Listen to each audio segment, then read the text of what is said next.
So creating that healthy root system and treating for the grubs, you can avoid your pests. Airflow. Airflow is essential to creating that healthy root system. Your oxygen and your carbon dioxide are essential parts for your plants' photosynthesis process.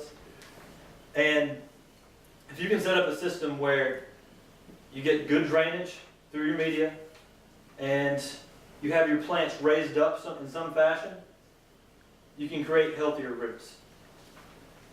I think Bill had the root maker people come and they had, you'll notice that when you set these up, what it's all about doing is oxygen flow. There is also, what they're trying to do is also, air prune, but what they're also doing is they're promoting root growth by having the airflow underneath. At our nursery, one of the things that we've done to increase this is we take gravel and we lay out underneath the nursery, throughout the greenhouses. It helps so you don't slide up, but it also creates that extra airflow underneath the pots. This ensures good drainage through the pots too, because lots of airflow, and it encourages more and more root growth, which is really an essential part of the tree. A lot of people don't think about, it's in the dirt. You don't think that it really needs a lot of oxygen, but when you provide more oxygen and carbon dioxide to the trees just by giving them more space and airflow, then you really start to create really, really, really healthy roots. And it's amazing the difference that it will make. Now, the next one is the age-old nursery question. What is the best soil medium? Well, I'll tell you what we use. We use 70% pine bark, about 15% peat, and about 15% perlite. The other additives, I told you we use some mycorrhiza. We'll also stick some things in to combat any possible fungus. And we'll also use some Micromax to add in some essential nutrients. And by doing these different things, we believe that you can create extremely healthy root system. And when you have an extremely healthy root system, you create a healthy plant. Create a healthy plant, you have a plant that will do well in anyone's yard.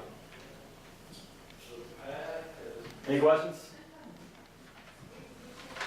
I think I need to add some lime to my 3, 5, and 10 gallon pots. Yeah. So, and buy some lime. So after it's already in there, what would you say I could do to fix a mistake that maybe didn't go in the mix in the beginning? Well, you can all. My leaves are a little shriveled up. Bill saw them and know what that was, and I told him I thought I hit them with the Roundup. May I suggest one thing before you give your answer, and you may answer. Yeah. Have your water that you're using for your watering program tested for mineral content. Do that first. So what do you think is too much of what, or not enough? You need to know what's there before you add whatever. You really do. I think also. You really do, because some people have a high calcium content naturally in their water. Oh, I do. So, well, then you may not need to be adding lime because you already be having calcium. That's why I made the point. In your plant. She's 50 miles nearer the coast than I am, and I have almost 3%. Yeah, and a lot of my friends down in Texas, they don't have to add any lime because they've got that extra calcium in their water already. And if you've already got that calcium in your water, it's not something you really need. But if you're safe, yeah, I would definitely go get it tested. And do you know your pH, Peggy? I just haven't, I don't. That's probably worth finding out too. You'll find it out with the same test. Yeah, and I would definitely say that's a great point. You definitely need to check out your water content, because often when you start getting closer towards the coastal areas, you get that high calcium concentrate in your water already. I have a big lime sink in front of the house, so. What? I have a big lime sink in front of the house, so I probably have plenty of lime. Yeah. I just use my water from, municipal water system, which has chlorine in it. I know you guys use well. Yeah. So does that impact a lot or not? Well, they've proven that rainwater is actually the best water you can water with. And that's just because it naturally has some nitrates and some sulfurs in the water already. And the plants really respond better to it. Plus, you're lacking things like the chlorine that really aren't the best for the plant. But I would say that using rainwater is the best, obviously.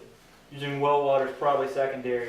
And then using water that you pay for, I would put on the last of what, might have some chlorophyll and some other things that the plants really aren't really looking forward to.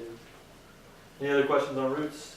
If I had to choose between using city water and not having water, I choose city water any day. Rather than say, oh, well, it's city water, so I need to be careful about putting it on my. A lot of Yeah, times, for a lot of times what I do, if I hand water, I'll put it in an open container and let it sit for a day or so, and then pretty much that material is volatile and never comes out. Was it spraying the chlorine on the foliage more damaging than just watering the roots? Not really. When you start going though towards some areas that have high calcium contracts, some other things before you get your water tested, sometimes you'll find out that can be an issue on spraying on the foliage itself. But oftentimes you'll figure out that just by spraying it overhead, because you can see, Oh, I see it on the leaf. yeah, I see the white on the leaf. yeah, Do you use systemics at all on, systemic fungicide.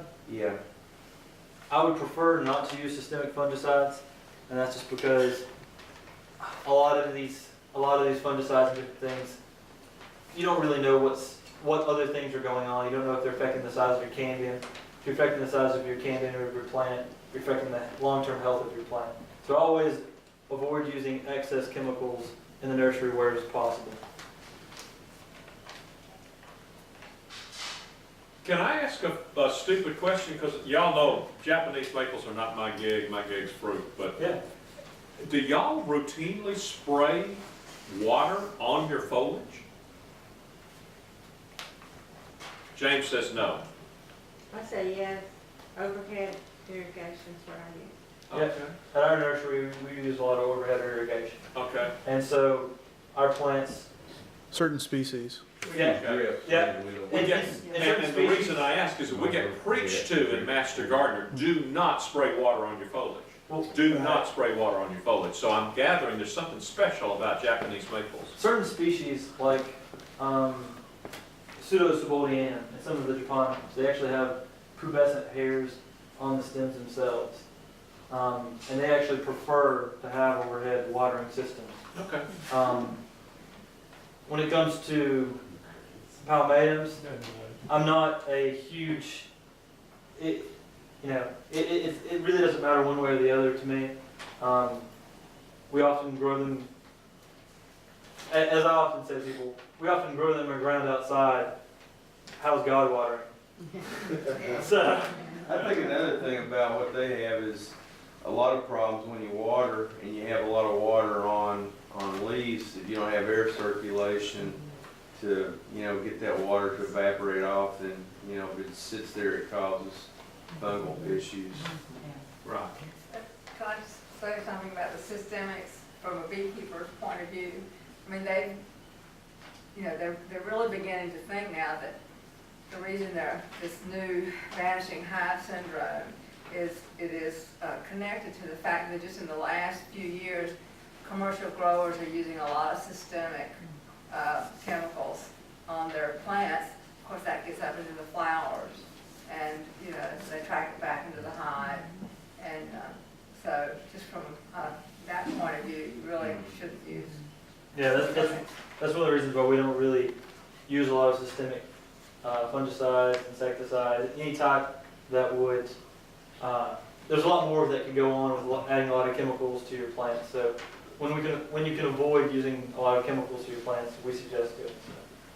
So, any other questions on roots? Bill? I got a couple, but we'll not do them. All right. Is this it? Are you done? Yeah. Well, Tim, thank you, by golly. Good job.